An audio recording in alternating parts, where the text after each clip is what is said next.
In the shadows of Japan's early history, long before the word ninja was ever written, there existed a world defined by instability, fragmented power, and constant conflict. To understand the origins of the ninja, you cannot begin with stealth assassins in black clothing. You have to begin with a country struggling to hold itself together. During the Heian period, Japan was ruled by an imperial court in Kyoto, but real political control was already slipping away. Powerful aristocratic families and emerging military clans were beginning to dominate regional territories.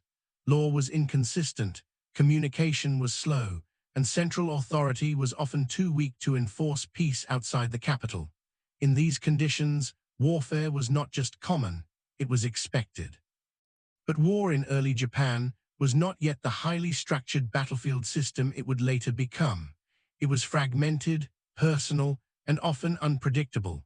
Small groups of warriors served local lords, and survival depended as much on intelligence and awareness as it did on strength. In this unstable environment, certain skills began to emerge that would later form the foundation of what we now call ninjutsu. These early developments were not yet ninja in any formal sense. Instead, they were a collection of survival techniques, scouting practices, and unconventional warfare methods used by individuals who needed to operate outside the boundaries of traditional samurai warfare. Some were soldiers, others were monks, and many were simply people living in remote regions where survival required adaptability above all else. One of the earliest influences on these developing practices came indirectly from continental Asia. Chinese military philosophy, especially texts associated with Sun Tzu, emphasized deception, intelligence gathering, and indirect strategy. While Japan did not adopt these ideas directly in a structured military doctrine at the time, the concepts slowly filtered through cultural and diplomatic exchanges. The idea that winning a conflict without direct confrontation was superior to brute force began to take root in certain strategic circles. At the same time, Japan had its own parallel development happening in remote mountainous regions. These areas were often cut off from central authority and developed their own cultural and spiritual systems. Among the most influential groups in these regions were ascetic mountain practitioners known as Yamabushi. These were wandering monks who trained themselves through extreme physical endurance, meditation, and survival in harsh natural environments. The Yamabushi were not warriors in the traditional sense, but they possessed a wide range of practical skills. They understood herbal medicine, navigation through mountainous terrain, weather prediction, and psychological discipline. Over time, their knowledge of survival and concealment would become deeply intertwined with early covert practices. While they were primarily spiritual figures, their lifestyle naturally aligned with the kind of adaptability required for irregular warfare. As Japan moved toward the Kamakura period, the country experienced a shift in power from aristocratic courts to military governments. The rise of the samurai class marked a turning point in Japanese history. For the first time, warriors became the dominant political force, and military service became a structured social identity.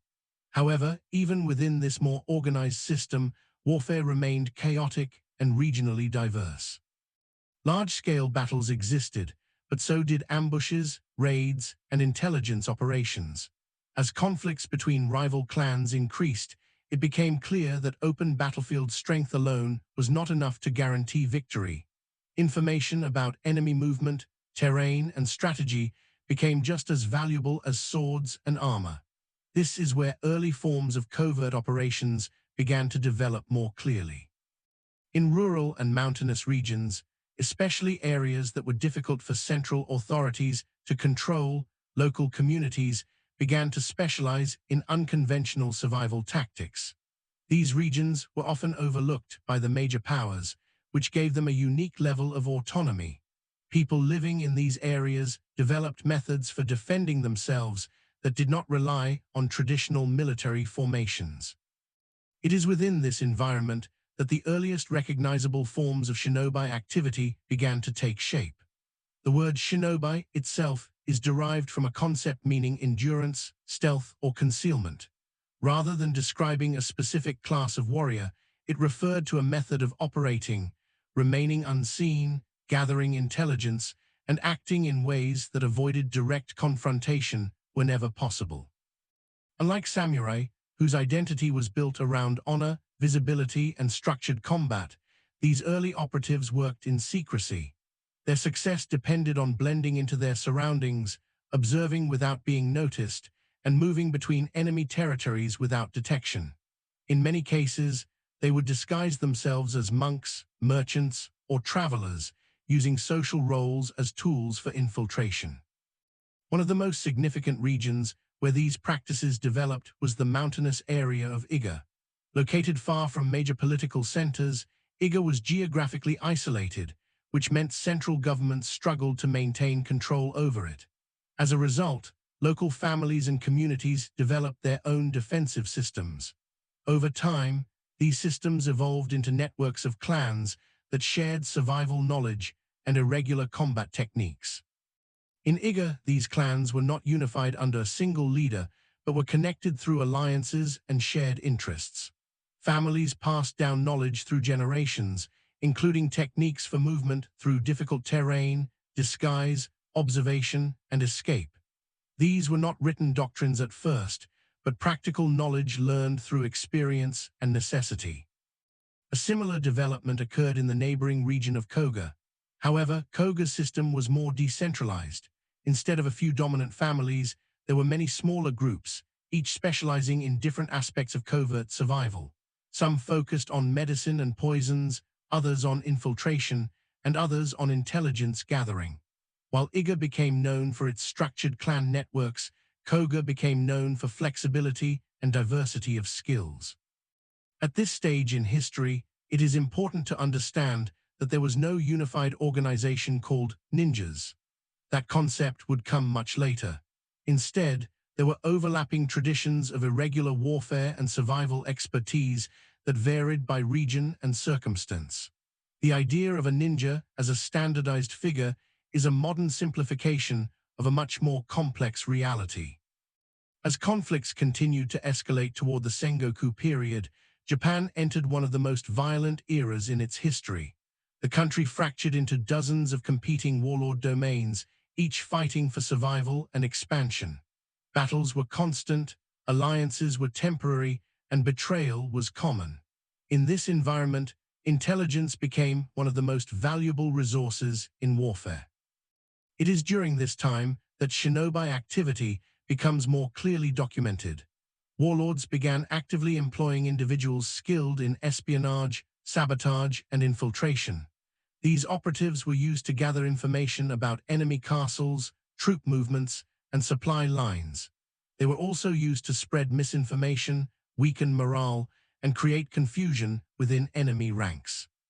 However, their role was not limited to sabotage or assassination, as modern fiction often suggests.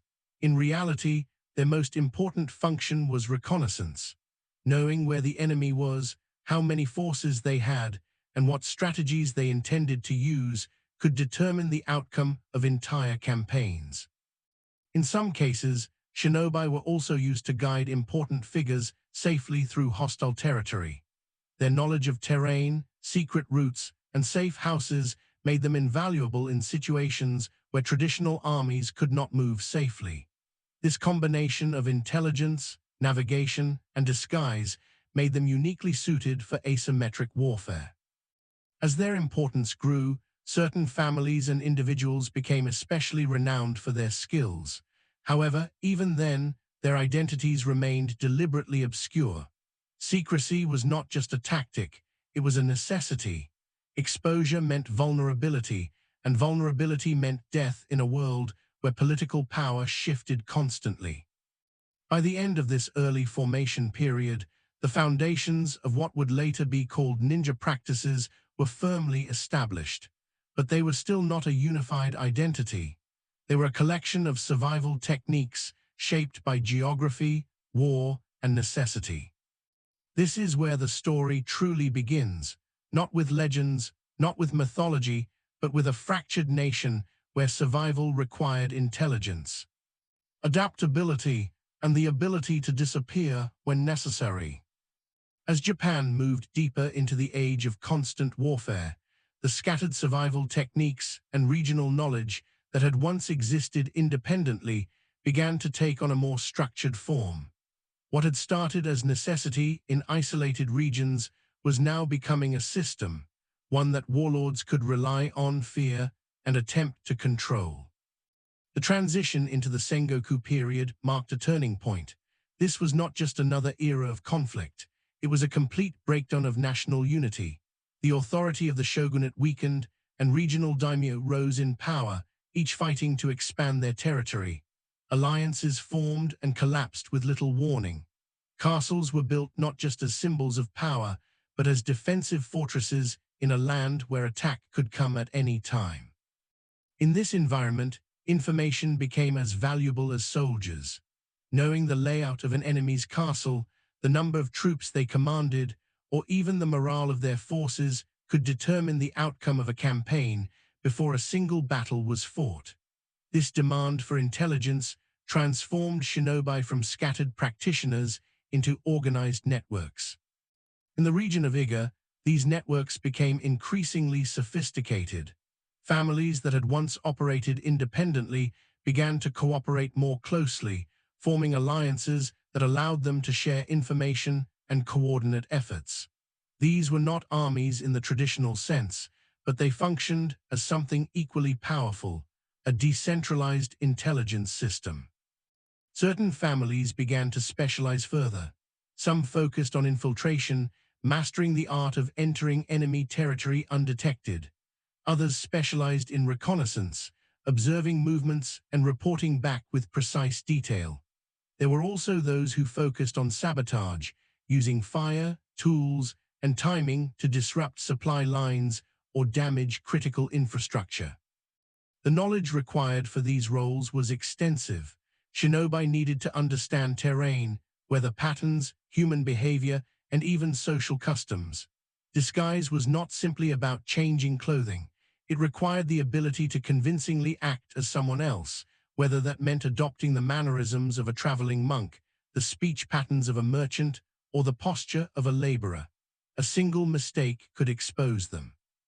In Koga, a different but equally effective system developed. Rather than forming tight-knit alliances like Iga, Koga became a network of smaller, semi-independent families. Each group developed its own specialties, and cooperation was often based on mutual benefit rather than formal structure. This made Koga shinobi highly adaptable, able to operate in a wide range of situations without relying on a central command. One of the key advantages of both Iga and Koga was geography. Their mountainous terrain made large-scale military invasions difficult. This allowed them to maintain a level of independence that other regions could not. It also meant that their people were naturally skilled at navigating difficult landscapes, an ability that became essential in covert operations. As the reputation of these regions grew, warlords began to actively seek out their services. Hiring shinobi was not a sign of weakness, it was a strategic decision. Daimyo understood that conventional warfare had limits. There were situations where an army could not reach, but a single skilled operative could. Shinobi were used to infiltrate enemy castles, sometimes posing as servants or laborers. Once inside, they would gather information about defenses, troop numbers, and vulnerabilities. In some cases, they would open gates for incoming forces or set fires to create chaos during an attack. Timing was critical. A well-placed fire or a single opened gate at the right moment could turn the tide of a battle. But infiltration was only one part of their role. Shinobi were also masters of psychological warfare. They spread rumors, created confusion, and manipulated information to weaken enemy morale. In a time when communication was slow and often unreliable, misinformation could spread quickly and cause panic. For example, false reports of troop movements could force an enemy to reposition their forces unnecessarily, weakening their defenses. Rumors about betrayal within a clan could create distrust among allies. These tactics required a deep understanding of human psychology, not just physical skill. Despite their growing importance, shinobi remained outsiders in the rigid social structure of feudal Japan. The samurai class valued honor, loyalty, and open combat. Shinobi methods, which relied on deception and secrecy, did not fit easily within this code. As a result, shinobi were often viewed with a mixture of respect and suspicion.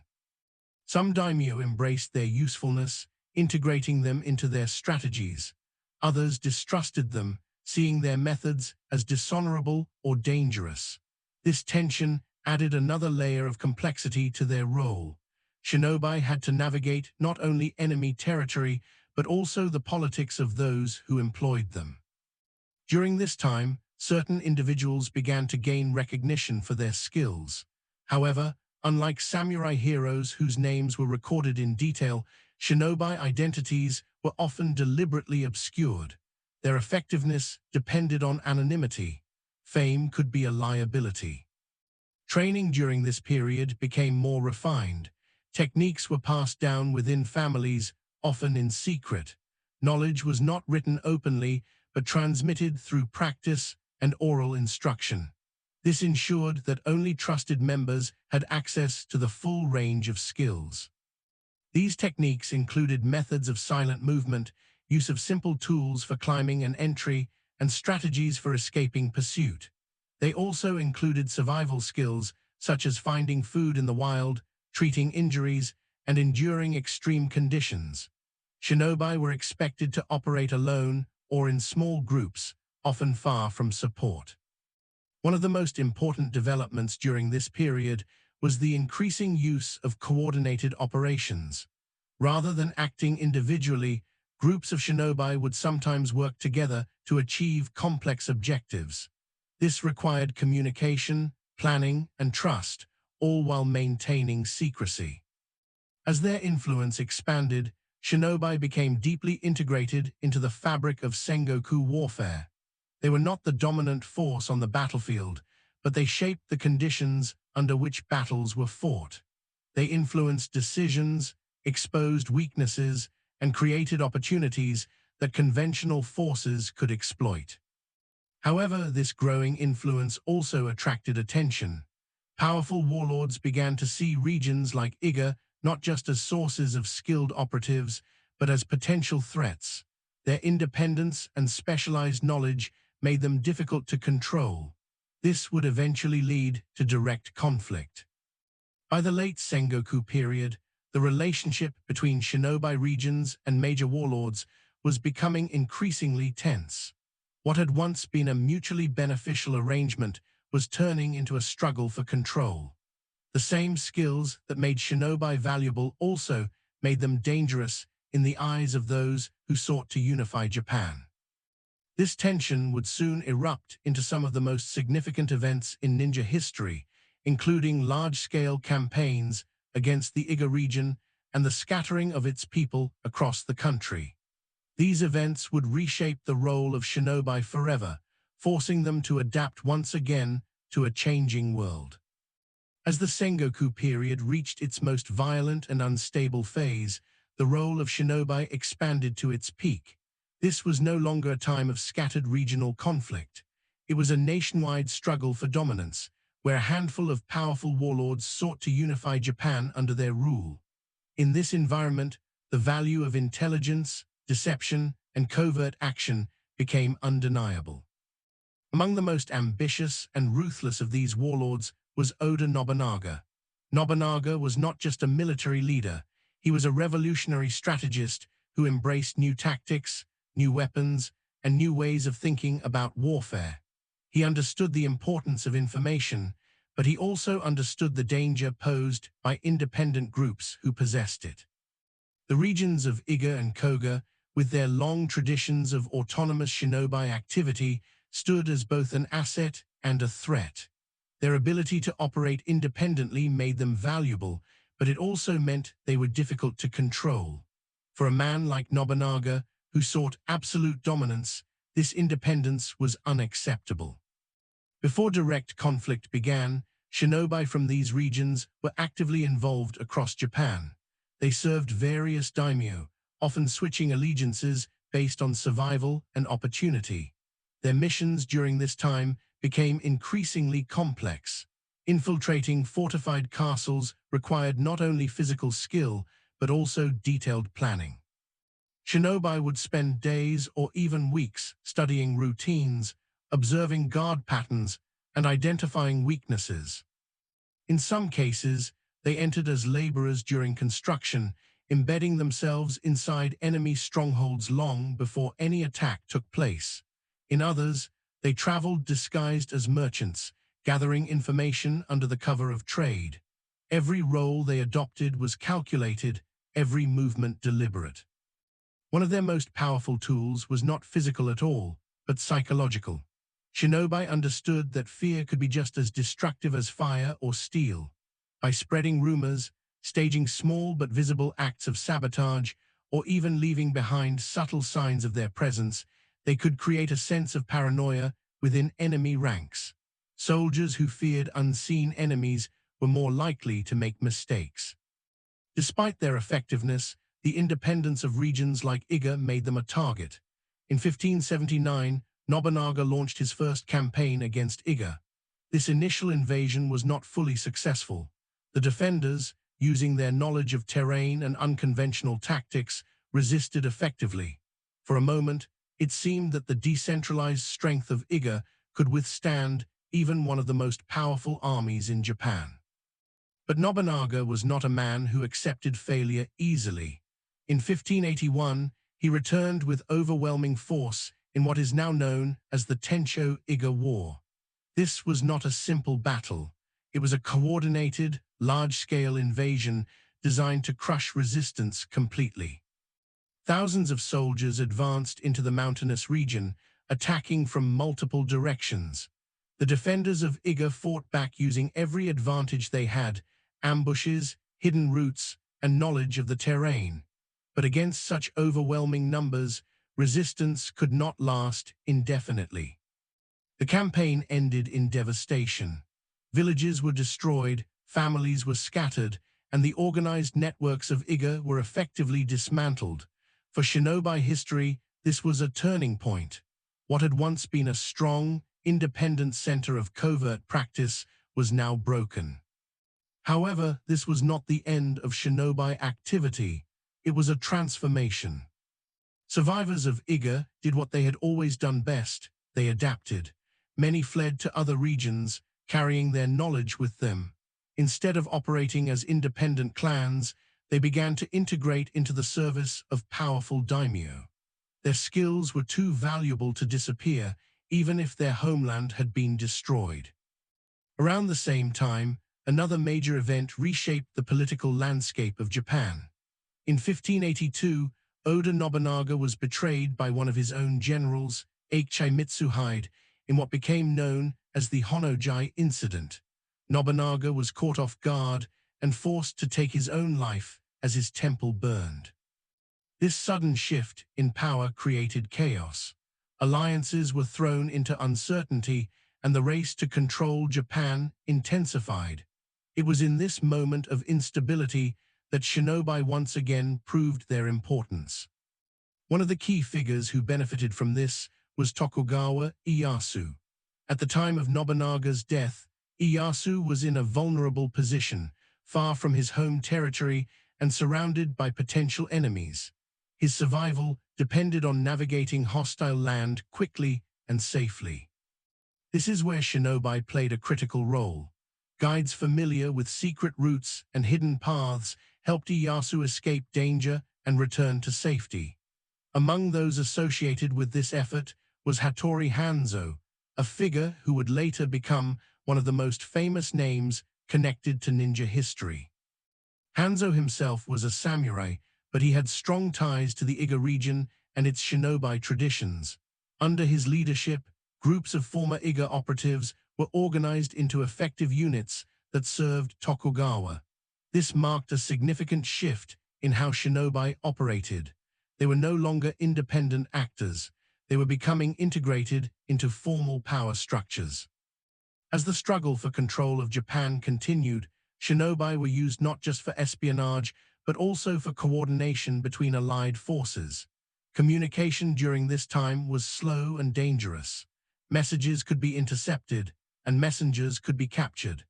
Shinobi, with their ability to move unseen, became essential for maintaining secure lines of communication. Their role in shaping events was often invisible, but it was deeply influential. They did not command armies or lead charges into battle, but they influenced decisions, enabled movements, and exposed weaknesses that others could exploit. By the end of the Sengoku period, the nature of warfare in Japan was beginning to change once again. The rise of Tokugawa Ieyasu would soon bring an end to the constant state of war that had defined the era. With unification came stability, and with stability came a decline in the need for large-scale covert operations. For shinobi, this meant another transformation was approaching. The skills that had once been essential for survival in a fragmented nation would have to find a new purpose in a unified one. The destruction of Iga, the fall of Nobunaga, and the rise of Tokugawa marked the end of one chapter and the beginning of another. The age of chaos that had given birth to the ninja was coming to a close. As the chaos of the Sengoku period came to an end, Japan entered a new chapter under the rule of Tokugawa Ieyasu. After his decisive victory at the Battle of Sekigahara, Ieyasu established a government that would bring over 2.5 centuries of relative peace. This period, known as the Edo era, reshaped nearly every aspect of Japanese society, including the role of shinobi. For generations, shinobi had existed because of chaos. War had created the demand for espionage, sabotage, and covert movement. But now, with the country unified and tightly controlled, that demand began to disappear. Large-scale battles were no longer constant, and the need for independent covert operatives declined. However, the skills of the shinobi were too valuable to simply vanish. Instead of disappearing, they adapted once again, this time into roles that fit within a structured and peaceful society. Under the Tokugawa government, control was everything. The shogunate implemented strict systems to monitor daimyo, regulate movement, and maintain stability across the country. In such a system, information remained important, but it was no longer about enemy warlords. It was about internal security. Former shinobi, especially those connected to Iga, were brought into official service. Some became guards, others became intelligence agents working directly for the shogunate. One notable example is the group often referred to as the Iga Guards, who were tasked with protecting key areas of Edo, including the castle where the shogun resided. These individuals were no longer operating in the shadows as independent agents. They were now part of the system they once existed outside of. Their knowledge of stealth, observation, and surveillance made them ideal for maintaining order rather than disrupting it. The nature of their work also changed. Instead of infiltrating enemy castles, they monitored potential threats within the population. Instead of sabotaging supply lines, they tracked suspicious activity. Their focus shifted from warfare to policing and intelligence gathering. This transformation highlights an important truth about shinobi. They were never defined by a fixed role. They were defined by adaptability. In times of war, they became spies and infiltrators. In times of peace, they became observers and enforcers. During this period, knowledge that had once been closely guarded within families began to be recorded in written form. One of the most significant examples is the Bansen Shukai, a comprehensive text compiled in the late 1600s. This document attempted to preserve the techniques, philosophies, and strategies associated with ninjutsu. The Bansen Shukai did not present ninjutsu as a collection of dramatic combat skills. Instead, it emphasized patience, strategy, and intelligence. It included detailed discussions on topics such as disguise, psychology, weather patterns, and even the importance of understanding human behavior. The text made it clear that the true strength of a shinobi was not physical ability alone, but the ability to think, adapt, and remain unnoticed. Other texts, such as the Shininki and Ninpaidan, also contributed to preserving this knowledge.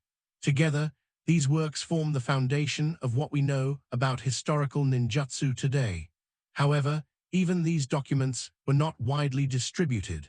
They were intended for limited audiences, ensuring that the knowledge remained controlled.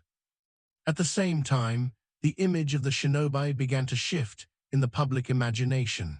With fewer real-world examples of their activities, stories about their past began to circulate more freely. These stories were often exaggerated, blending fact with fiction. In theater, particularly in forms like kabuki, characters resembling ninjas began to appear. These portrayals emphasized dramatic entrances, acrobatic movements, and distinctive costumes. One of the most influential developments during this time was the use of stagehands dressed in black, who were meant to be invisible to the audience. Over time, this theatrical convention contributed to the idea that ninjas themselves wore all-black outfits. In reality, historical shinobi avoided standing out. They dressed to blend in, not to be seen. But as their real-world presence faded, their fictional image began to take shape.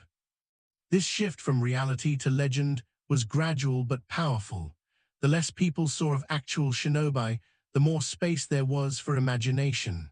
Stories grew more dramatic, abilities became more exaggerated, and the line between history and myth began to blur. Despite this, the underlying principles of ninjutsu did not disappear. They continued to exist in quieter forms, passed down through families or preserved in texts. While the era of large-scale shinobi operations had ended, the knowledge itself remained. It is also important to recognize that the Tokugawa period was not entirely free of conflict. There were still political tensions, local disputes, and the constant need to maintain control over a large and diverse population. In this context, the skills of observation, intelligence gathering, and subtle influence remained valuable. However, the role of shinobi had fundamentally changed. They were no longer shaping the outcome of wars. They were helping to maintain a system designed to prevent war from happening again. As the Edo period continued, Japan became increasingly isolated from the outside world. This isolation limited external influences, but also preserved internal traditions. The legacy of the shinobi, though no longer visible in the same way, remained embedded within this controlled and stable society. By the time the Edo period began to decline in the 1800s, the world that had created the ninja was long gone. The chaotic battlefields of the Sengoku era had been replaced by structured governance and social order. The need for covert operatives had diminished, and with it, the active practice of ninjutsu began to fade. But as history has shown, the end of a practice does not mean the end of its story. In many ways, this was only the beginning of a new transformation, one that would carry the image of the ninja far beyond the borders of Japan and into global culture. By the early 19th century, the world that had once given rise to shinobi was beginning to collapse. The stability of the Tokugawa system, which had lasted for over 250 years, was slowly eroding. Internal pressures, economic strain, and growing dissatisfaction among different social classes were weakening the foundations of the shogunate. At the same time, an external force was approaching, one that Japan could no longer ignore. In 1853, American naval officer Matthew Perry arrived with a fleet of ships, demanding that Japan open its ports to foreign trade. This event, often referred to as the arrival of the Black Ships, marked the beginning of the end for Japan's long period of isolation. The Tokugawa government, already struggling to maintain control, was forced into unequal agreements with foreign powers. This led to widespread unrest across the country. Samurai, peasants, and political leaders began to question the legitimacy of the shogunate. The system that had maintained peace for centuries was no longer sustainable.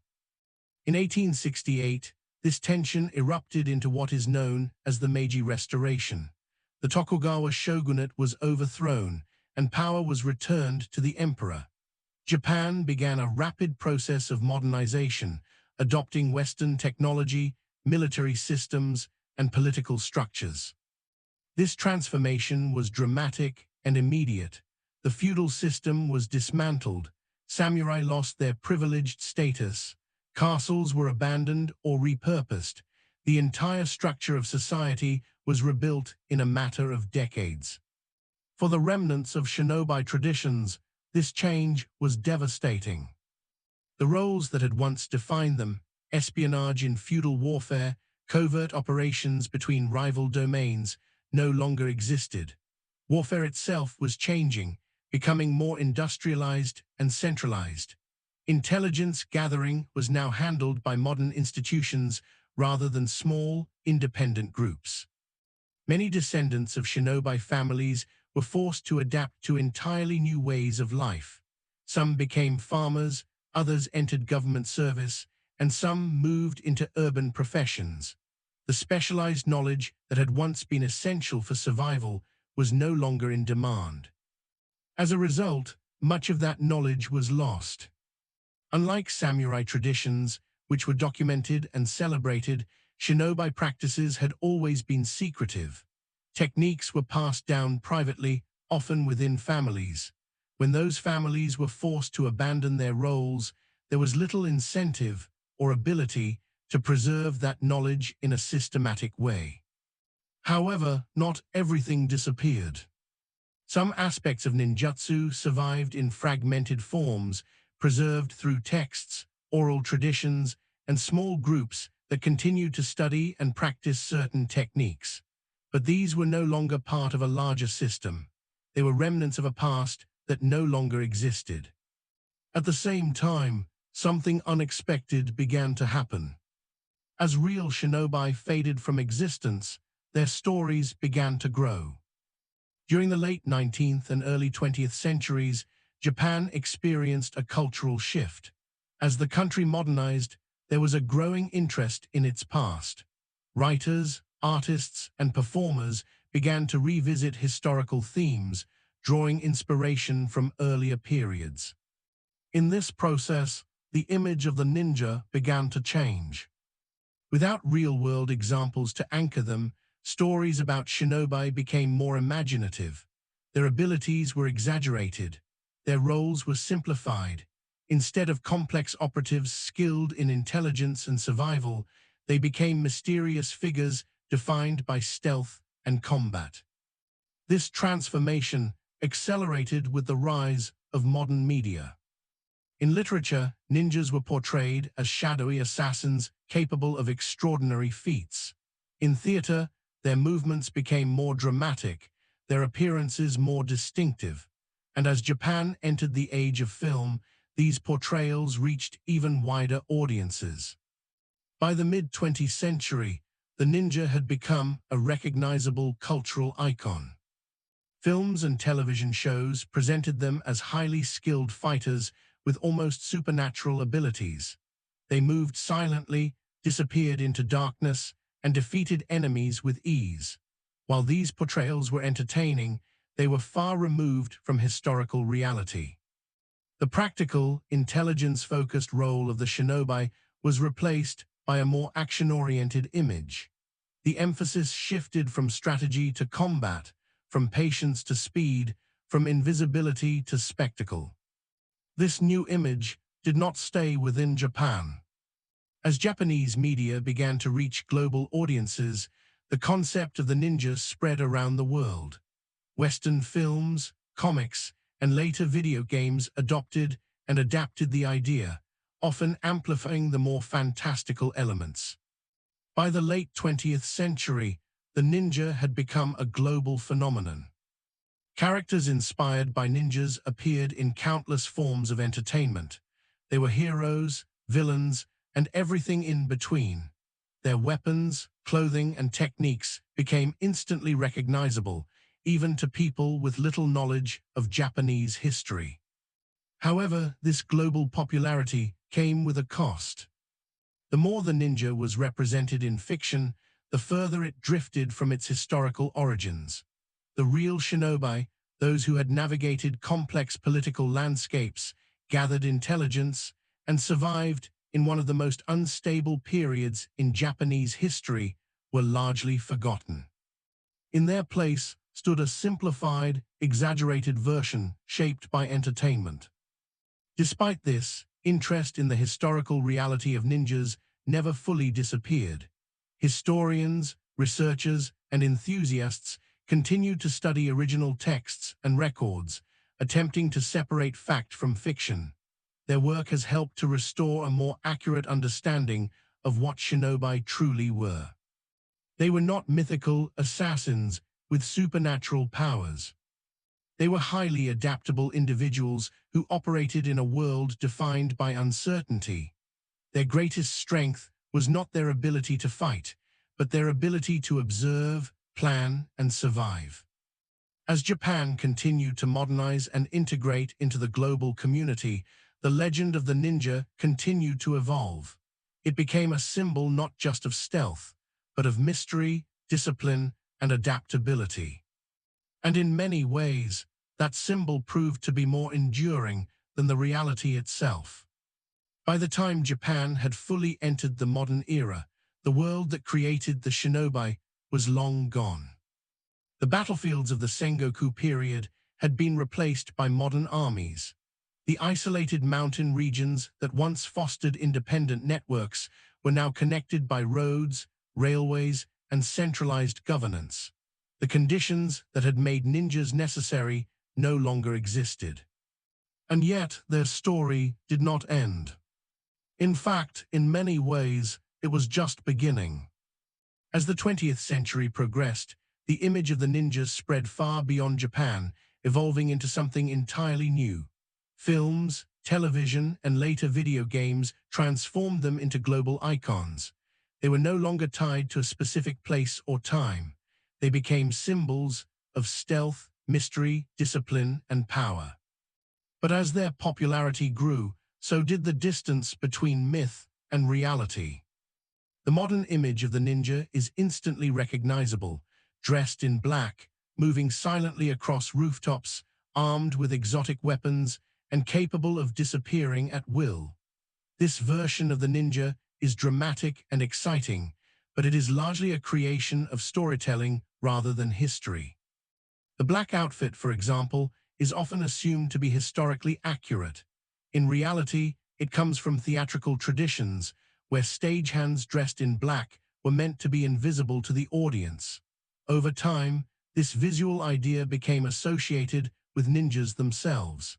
Historically, shinobi would have avoided such clothing, choosing instead to blend into their surroundings. Weapons, too, are often misunderstood. While certain tools associated with ninjas did exist, they were usually simple and practical. Rather than relying on specialized or exotic weapons, shinobi often adapted everyday objects for their purposes. Their goal was efficiency, not spectacle. Even the idea of the ninja as primarily an assassin is misleading. While assassination may have been one of many possible tasks, it was not their defining role. Their true value lay in intelligence gathering, reconnaissance, and strategic influence. They were observers, planners, and survivors first, and fighters only when necessary. So why has the myth become so dominant? Part of the answer lies in storytelling itself. The real work of a shinobi, waiting, observing, gathering information, is not always visually exciting. It is subtle and often invisible, but stories thrive on action, conflict, and clear heroes and villains. By emphasizing combat and dramatic abilities, storytellers created a version of the ninja that was easier to understand and more engaging to watch. Another reason is that mystery invites imagination. Because shinobi operated in secrecy and left behind limited records, there are gaps in their history. Those gaps have been filled with speculation, exaggeration, and creative interpretation. Over time, these interpretations have become part of the popular understanding of what a ninja is. However, when you look beyond the myths, a different picture emerges. The real shinobi were products of their environment. They developed their skills in response to specific challenges, political instability, geographic isolation, and the constant threat of conflict. Their methods were shaped by necessity, not fantasy. They were not bound by a strict code like the samurai. Instead, they were defined by flexibility. They adapted to changing circumstances, using whatever tools and strategies were most effective. This adaptability is perhaps their most important legacy. In a world that was unpredictable and often dangerous, they found ways to survive, not through strength alone, but through intelligence and awareness. Even today, this idea remains relevant.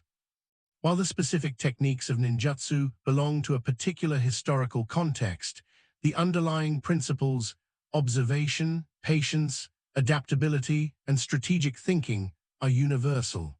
They can be applied far beyond the battlefield, in areas such as leadership, problem-solving, and even everyday life. This is one of the reasons why the story of the ninja continues to resonate. It is not just about hidden warriors in a distant past.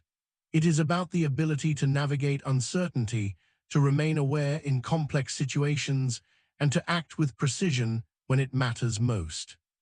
In recent years, there has also been a renewed effort to study and preserve the historical reality of shinobi.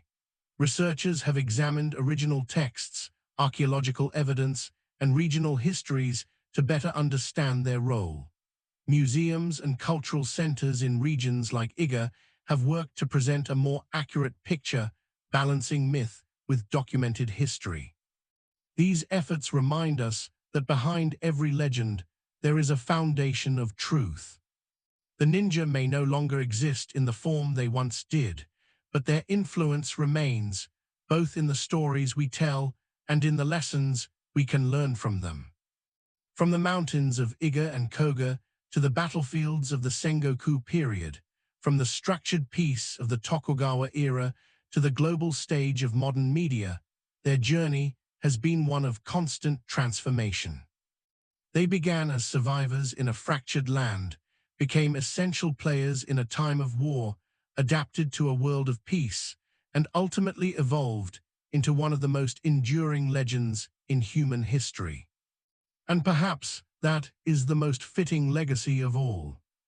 Because the true essence of the ninja was never about invisibility or combat. It was about adaptation. It was about understanding the world around you and finding a way to move through it, quietly, effectively, and intelligently. That is the story of the ninja. Like and subscribe and comment what topic you would like to see covered in the next video.